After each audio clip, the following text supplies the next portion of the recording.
اسراف ایک معنی کہ حرام مال مت کھاؤ، اپنے طرف سے حرام چیز مت کھاؤ، یہ ہے۔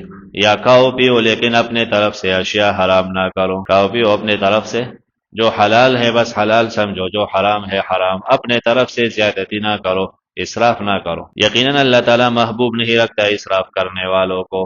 روح المانی شبیر احمد عثمانی رحمہ اللہ لکھتے ہیں اسراف یہ بھی ہے کہ بہت کم کھائے، زیادہ کھانا تو اسراف ہے، لیکن کوئی اتنا صوفی بن جاتا ہے کہ بس وہ دو نوالا کھا کے، یا کبھی ہوتا ہے ایک بندہ یا پہلے تھا وہ بس ایک کھجور افطاری کے وقت اور بالکل پتلا ہو گیا تھا، تو یہ بھی زیادتی ہے۔ اتنا کھاؤ کہ عبادت تو کر سکے آپ بدن کے لیے جس طاقت کی ضرورت ہے تو وہ طاقت پیدا ہو جائے، اور اتنا بھی نہیں کہ زیادہ کھائے اور پھر وہ معدہ خراب کر دے، پریشانی ہو، تو اسراف دونوں صورتوں میں۔